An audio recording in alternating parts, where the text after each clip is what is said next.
Ya empieza la grabación. A ver, vamos a conversar un poco de este tema del biocentrismo, partiendo un poco de las ideas que ya ayer nos planteamos. Le voy a compartir le voy a, digamos, le voy a, vamos a conversar un poco del tema biocentrismo, eh, y le vamos a enfocar un poco más desde el punto de vista de, de, de-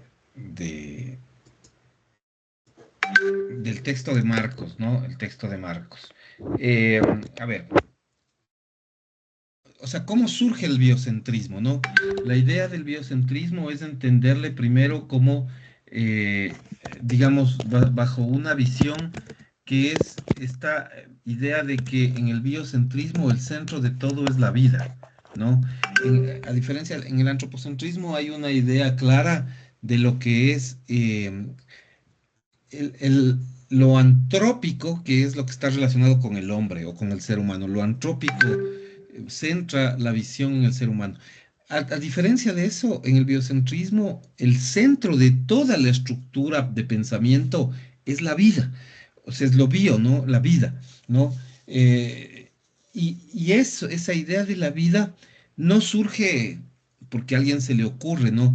Porque a alguien le parece que es una idea chévere. No, no. Surge como un contrasentido o surge como una idea eh, que trata de contrarrestar el antropocentrismo. Entonces, por eso es que cuando usted revisa el documento del profesor Marcos, él empieza diciendo que se trata de una visión anti-antropocentrista. O sea, el anti-antropocentrismo le pone el anti-antropocentrismo y le habla inmediatamente del biocentrismo, ¿no? Entonces, claro, ¿qué es lo que pasa? Que si bien el antropocentrismo reconocía como el valor intrínseco, ¿no es cierto?, de los seres a la razón, eh, reconocer el valor intrínseco de la naturaleza o de los elementos naturales es una ruptura del antropocentrismo, es una visión contraria al antropocentrismo. Y entonces, esta idea de que el servilismo o el utilitarismo o la idea esta de la utilidad o la idea de la instrumentalización, es decir, la naturaleza me es útil porque me es importante porque me es útil, porque es instrumental a mis deseos, porque con la naturaleza yo me alimento, me visto, digamos, vivo en base a los elementos que forman parte de la naturaleza. O sea, estas ideas son básicas y están asociadas a una idea de que el ser humano se aprovecha de los elementos naturales. Claro, ese aprovechamiento se vuelve en ciertos momentos abusivo y desconsiderado, dice el autor.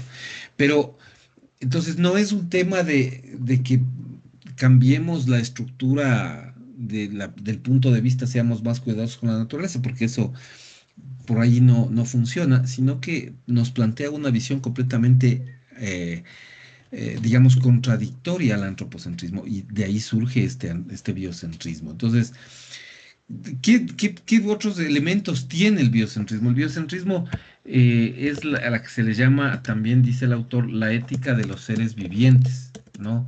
La ética de los seres vivos, ¿ya? Pero cuando usted dice seres vivos, hablamos del ser humano, pero también de otros, ¿no? De otros seres vivos. Y ese es el biocentrismo, ¿no? En el antropocentrismo hablamos de la ética del ser humano, de una ética centrada en los humanos. Acá hablamos de una ética centrada en los seres vivos, que en pocas palabras vienen a ser los animales y las plantas, ¿no?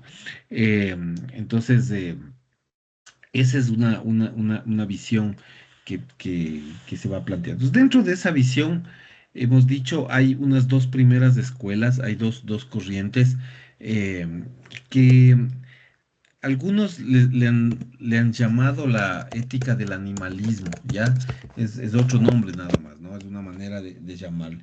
Pero esta ética del animalismo está, digamos que dividida en dos etapas, que son dos etapas básicas, ¿no? La una tiene que ver con el planteamiento de Peter Singer, que es el que veíamos ayer, que es un planteamiento al que se le ha llamado en la doctrina el de la sintiencia. Es decir, los seres vivos son seres sintientes, ¿no? Que tienen este valor intrínseco que ya no es la razón, sino la capacidad de sentir dolor y placer. ¿Ya? Ese es, digamos, el punto de partida. Entonces, el biocentrismo ya no se centra en el ser humano en la estructura de la razón, sino que empieza a plantear la idea de que el valor intrínseco, el elemento importante, el que establece la estructura más importante de los seres, ya no es la razón. Deja de ser la razón, ¿no? Ya no es la razón. Ahora es esta capacidad de sentir dolor y placer. Los seres humanos tenemos esa capacidad de sentir dolor y placer. Por lo tanto, esta sintiencia, esta especie de, de animalismo, es una idea que es más inclusiva que el antropocentrismo. O sea, en el antropocentrismo nosotros teníamos, si usted recuerda, había esta figura que yo les dibujé ayer. Déjeme sacarle digamos, de la clase de ayer, y yo le había pegado esta figurita. A ver dónde está. Aquí. A ver, busquémosle esa figurita. Aquí. Ya. Yeah. Entonces, yo le había pegado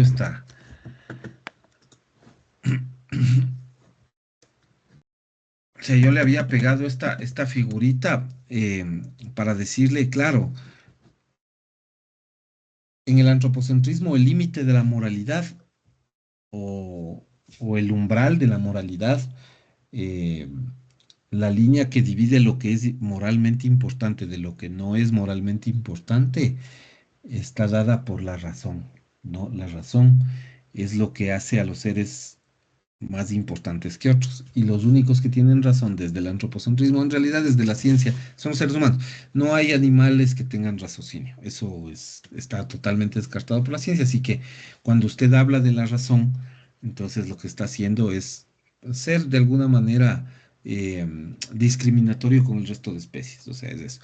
Y claro, cuando viene Peter Singer y Peter Singer dice, no, no, no, espérate, no es la razón el elemento más importante o el elemento que determina la importancia de los seres, sino es la capacidad de sentir dolor y placer. Los seres humanos son capaces de sentir dolor y placer, así que quedan dentro de esa moralidad. No es que ellos han sido eliminados o extirpados de esa zona de moralidad, ¿no? De esa considerabilidad moral o de ese estatus moral. No, siguen siendo los seres humanos importantes, pero ahora ese lugar de importancia ya no es único, lo comparten con otros seres. Y esos seres vienen a ser principalmente los seres mamíferos mayores, que son los que tienen demostrado científicamente una capacidad para sentir el dolor y para sentir el placer, ¿no? Y nosotros decíamos ayer en la clase, mientras hablábamos de los ejemplos, yo les preguntaba los ejemplos de ustedes, les decía, bueno, o sea, si usted le molesta a un perro, le golpea, le pega, el perro va a reaccionar porque al perro le duele, ¿no? Al perro le duele. Y entonces el perro le va a morder, o si es un gato le va a arañar, o si es un caballo le va a patear. O sea, va a tener una reacción porque efectivamente se siente agredido, ¿no? Siente el dolor y va a tratar de evitar ese dolor a cualquier costa. Eso hace que la estructura de moralidad se incremente, ¿no? Y esa es una cuestión que, claro, esa corriente es la que Peter Singer plantea. Entonces, ¿qué es lo que pasa con Singer en la práctica? Él cree que la importancia moral de los seres deriva en esa capacidad. La conducta del hombre, dice el autor, es moralmente correcta en la medida en que evita producir sufrimiento a los seres vivos. Por eso es que en la idea de Peter Singer, eh, digamos que esa es la base filosófica de los vegetarianos. O sea, las personas que propugnan el vegetarianismo, es decir, yo no como carne de animales, lo hacen porque, digamos, mucha de esa gente probablemente ni sabe por qué es vegetariana o no sabe cuál es el soporte filosófico de eso, pero el vegetarianismo está asentado en este animalismo de Singer, que él dice que el comportamiento moralmente adecuado es no causarles dolor, o sea, no causarles sufrimiento a los animales. Y por eso, claro, la muerte es algo que les causa sufrimiento a los animales, ¿no? Y él ha puesto un montón de ejemplos. Yo no les hablé de eso en profundidad ayer porque quizás pensaba que quería que lean un poco el texto, pero claro, si usted mira lo que pasa en un camal, ¿no? En el camal en donde se despostan las reses, ¿no? Entonces, les matan a las reses para la producción de carne, pues no es un lugar, digamos, pacífico, ¿no? No es un sitio donde usted respira, digamos, tranquilidad o relax. Es un sitio duro, es un sitio complejo que está asociado a la muerte de los animales y a la muerte con mucha violencia muchas veces, ¿no? Eh, entonces hay esta idea del atropello a los animales. Claro, Peter Singer es totalmente contrario a las peleas de gallos, a las peleas de perros, a las corridas de toros. O sea, obviamente tiene un raciocinio que es contrario a eso, con toda la razón, porque efectivamente él lo que dice es que los animales no solo pueden, digamos, ser víctimas de ese sufrimiento, ¿no? De ese sufrimiento. Eh, entonces, eso es una cosa que surge de esa estructura y de ese punto de vista, ¿no? Por ahí está Singer, ¿no? En esa idea de que el sentir dolor y placer es lo correcto. Entonces él dice, bueno, aquí también tiene que ver mucho con el altruismo, ¿no? El altruismo, que es algo que ayer yo les planteaba, el altruismo de Singer, digamos, su teoría está fundada en algunos elementos no característicos del altruismo, el utilitarismo, que son visiones filosóficas, ¿no? Como el utilitarismo de Jeremy Bentham, que es algo que es latente, ¿no? Digamos, en todas estas estructuras de, de pensamiento ético, ¿no? Es absolutamente importante. Eh, Cuando nosotros buscamos una definición de altruismo, eh, nosotros siempre nos planteamos, digamos, la definición más clásica del altruismo es el procurar, el buscar, el tratar de conseguir el bien ajeno, aun cuando ese bien ajeno represente mi propio perjuicio, ¿no? Me cause daño. Claro, y usted ve que todo el vegetarianismo está hecho en ese sentido, ¿no? Nosotros si dejamos de comer carne, pues es un sacrificio para la persona, ¿no? El hecho de dejar de comer carne no es una cosa fácil porque en realidad el ser humano es por definición un ser carnívoro. Y digamos las personas que promueven esta actividad o esta forma de vida, respetable por cierto, pues están privándose de un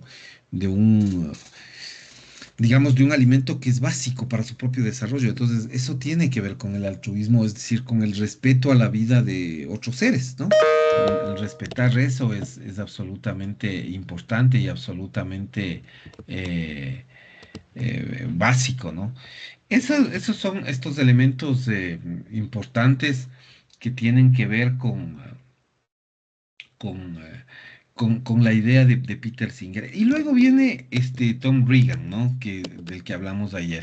Y un poco Tom Regan nos plantea otra idea un poco diferente, ¿no? Entonces Tom Regan, habíamos dicho, él también es animalista, pero él va un poco más allá, ¿no? Es un poco más digamos, extremo que Peter Singer. Él nos habla de una idea de que es la autoconciencia, ¿no? Autoconciencia.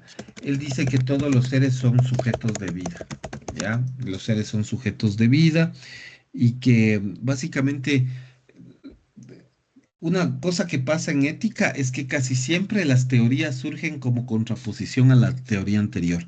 Entonces, si yo le diría, por ejemplo, este primer cuadrito es el antropocentrismo, donde dentro solo están los seres humanos y afuera todos los animales. Y luego pasamos a este cuadro 2 al que yo le digo, bueno, ese es ya un cuadro de sintiencia, donde están el ser humano y los mamíferos mayores, pero todos los animales están fuera. En el cuadro 3 podría decirle, ese es ya el cuadro que representa la autoconciencia de Singer y todos los que están adentro son sujetos de vida.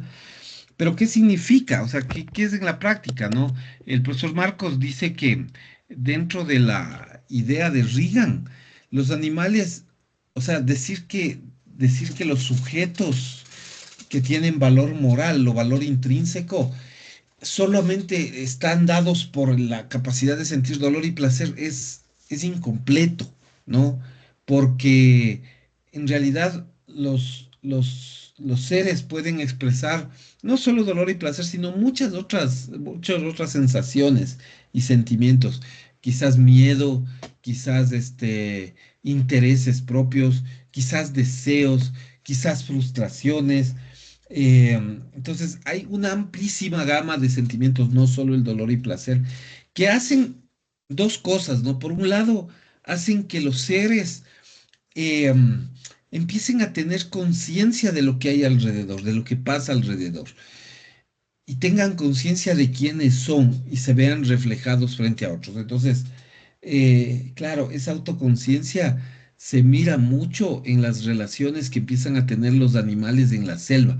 No sé si usted ha visto estos documentales, son muy interesantes estos documentales de National Geographic que le pasan del comportamiento de los animales, digamos, silvestres que están en las sabanas africanas o en la jungla, o acá mismo en las selvas nuestras, ¿no? En la Amazonía y tal.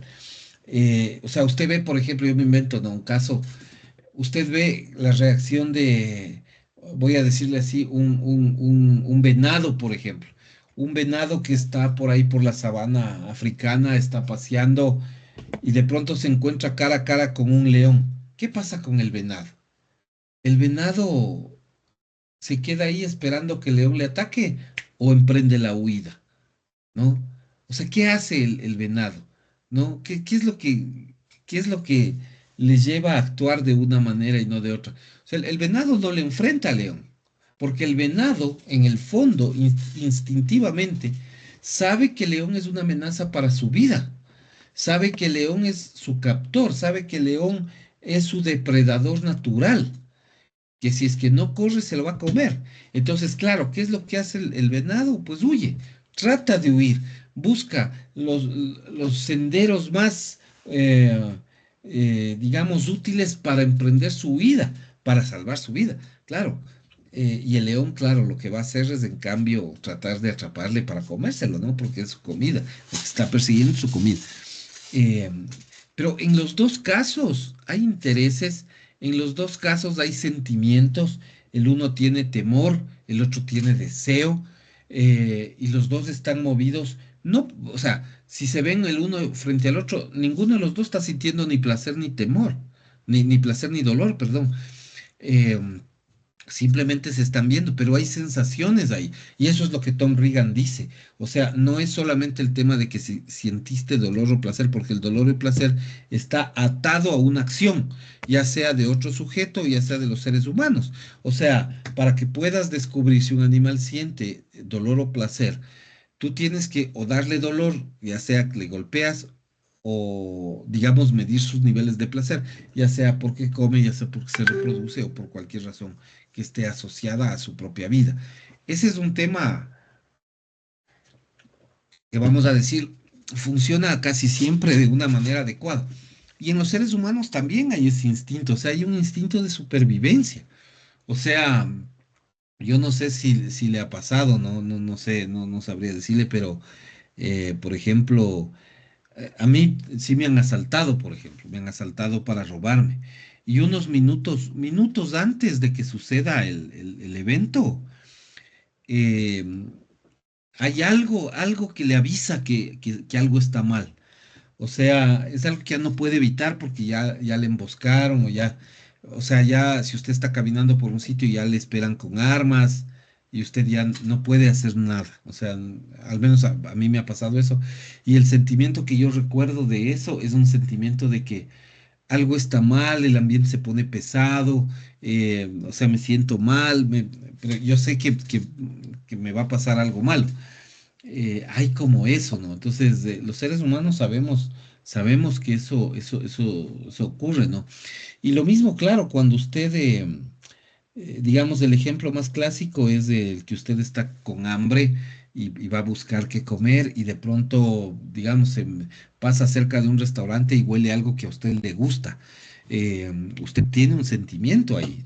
Usted no está sintiendo placer todavía, simplemente pues se está imaginando o está teniendo una sensación agradable de algo que podría hacer, pues no ha hecho todavía, pero podría hacer que sentarse a comer, ¿no? Pedirle algo que le gusta, eh, qué sé yo, ¿no? O mira, solamente el hecho de mirar un postre detrás de un escaparate, ¿no? O no sé si le pasa yo cuando voy a comprar el pan, hay unos panes, por ejemplo, había una señora ahí cuando yo iba a Esmeraldas, digamos, a dar clases presenciales, yo le compraba el pan a una señora que siempre a las 5 de la tarde sacaba el pan caliente. Y yo siempre iba a esa hora porque obviamente está el olor, está caliente, o sea, tiene elementos que uno busca, o sea, es un deseo que uno tiene. Entonces, claro, Tom Regan dice eso. Salimos del tema de solo sentir placer o dolor, por más allá que a mí ese pan me causa un placer. Antes de que me cause ese placer, yo ya tengo una visión, yo ya tengo una proyección mental de lo que espero de eso, ¿no? O sea, de ese sabor, de lo que yo busco. Y eso les pasa a los animales también, ¿no?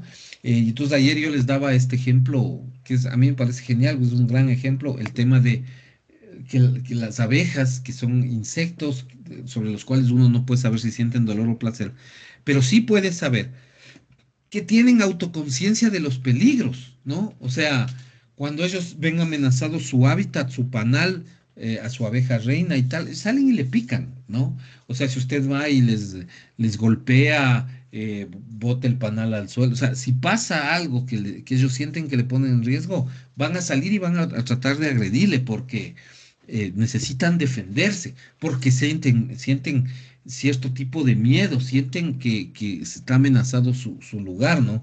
Eso es algo común y corriente, es algo normal, ¿no? Em, y eso pasa también en los animales. Entonces, por ahí va el tema, ¿no? Entonces, hay una idea de que estos seres que ya no solamente son mamíferos mayores, sino que ya se incorporan otros, como usted ve los insectos, arácnidos, etcétera, o sea, otro tipo de animales, tienen ciertos intereses, y estos intereses hacen que en la medida en que pueden tener estos intereses y pueden darse cuenta de su entorno o de lo que están rodeados o de lo que hay alrededor de ellos, ya les hace valiosos por sí mismos. Es decir, tienen un valor intrínseco por su nivel de autoconciencia. Yo leí en una revista Discovery hace algunos años que, por ejemplo, los elefantes y los delfines son los animales que tienen, según lo que ha dicho la ciencia, la mejor memoria, ¿no? De hecho, hay un dicho que dice, tienes memoria de elefante. Dicen que los elefantes pueden verle a usted recién nacida y podrían verle 30 años después, o sea, verle una sola vez recién nacida y verle 30 años después cuando ya, o sea, es irreconocible, o sea, un bebé y a una persona adulta de 30 años. Dicen que los elefantes están en la capacidad de reconocerle, ¿no? Reconocerle a una persona que le vieron con 30 años de diferencia y en dos situaciones muy distintas, que es el ser recién nacido y ser una persona ya adulta, ¿no? Entonces, hay ciertos hechos, ciertas entidades que tienen intereses propios, ¿no? Y de ahí surgen un poco los derechos. Aquí hay, digamos, así como yo le decía que Peter Singer es como el papá en términos filosóficos, es como el papá del vegetarianismo. Quizás Tom Regan es el papá del veganismo, ¿no? Porque va mucho más allá, ¿no? O sea, evita ya casi cualquier contacto. En el vegetarianismo, usted no puede comer carne nomás, pero si le pasan digamos, un plato o una preparación que tiene huevo, queso, leche, o sea, que son derivados de los animales, eh, bueno, eso es aceptable desde el vegetarianismo.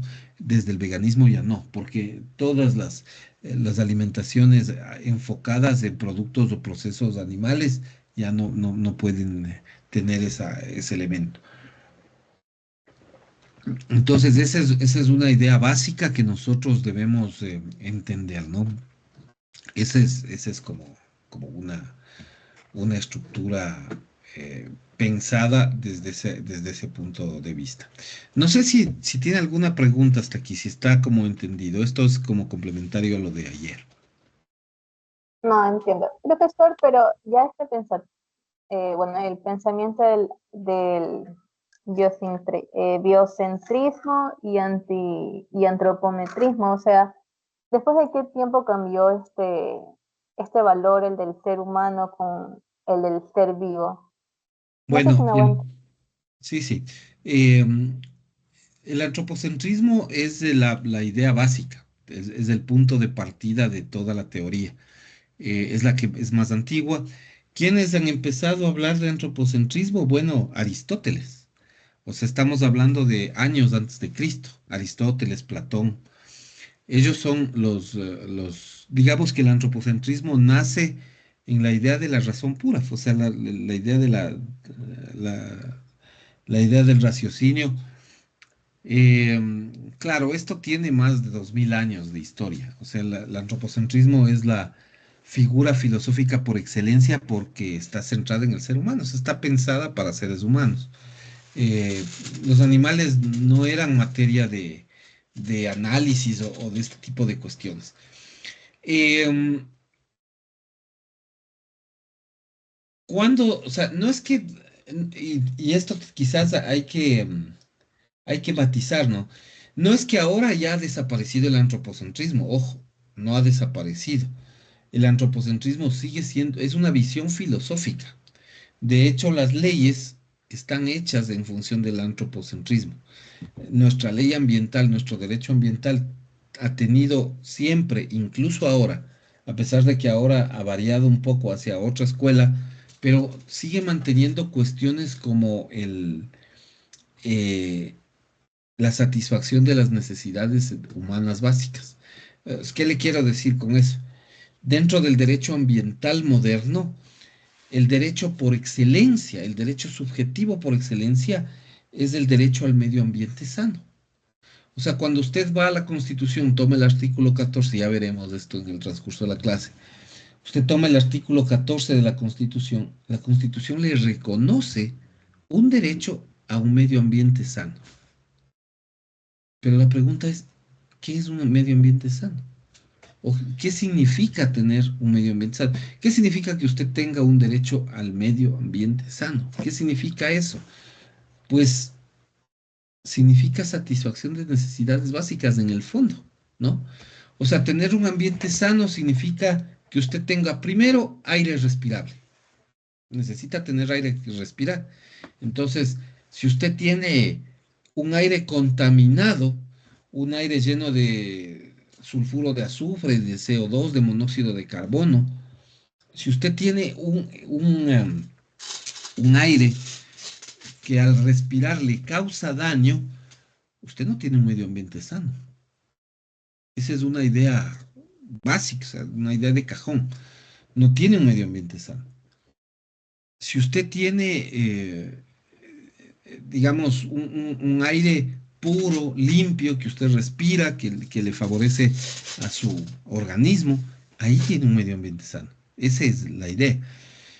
¿Qué más significa medio ambiente sano? Necesita agua segura para tomar, ¿no? Para lavarse, para bañarse, para cocinar.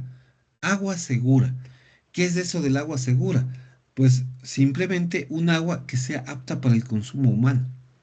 Y que sea apta para el consumo humano significa que usted tiene que tratar de mantener los ríos no contaminados o poco contaminados, que tiene que tener sistemas de tratamiento de agua, tanto para que cuando haga la descarga de su actividad económica y tal, no contamine o contamine muy poco, así como para llevar adelante procesos de reparación y de restauración de los ecosistemas, ¿no? Del medio ambiente, si es que se ha dañado por alguna razón.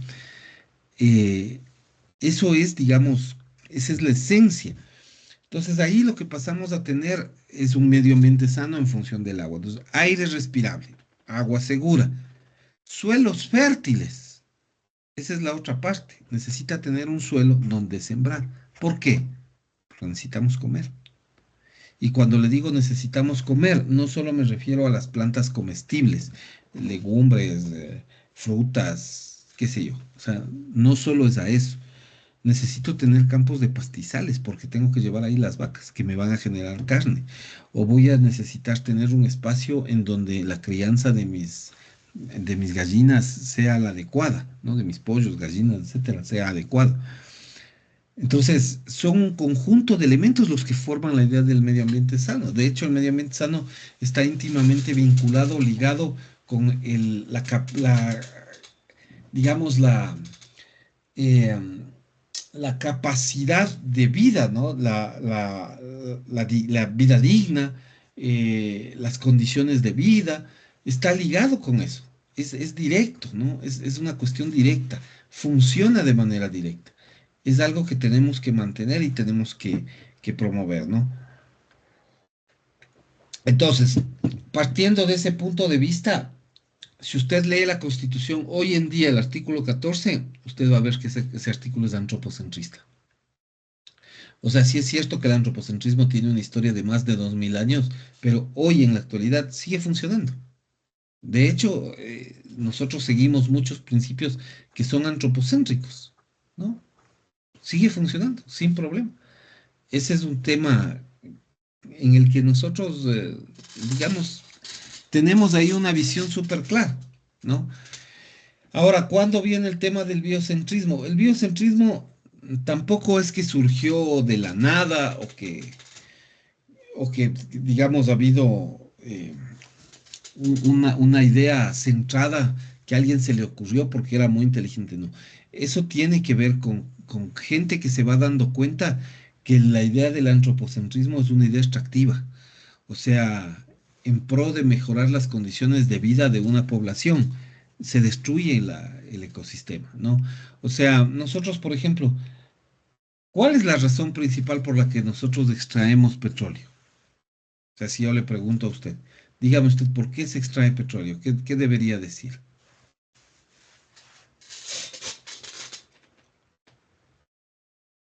¿Para qué se extrae el Ujú. petróleo? Ajá. ¿Para qué extraemos petróleo? Para ¿Qué sentido tiene?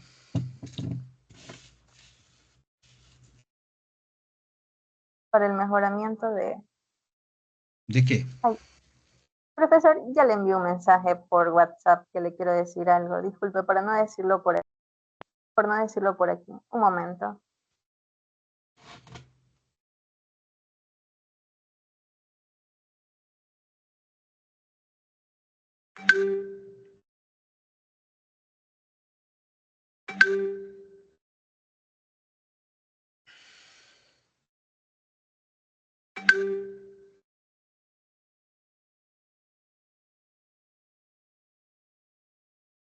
A ver.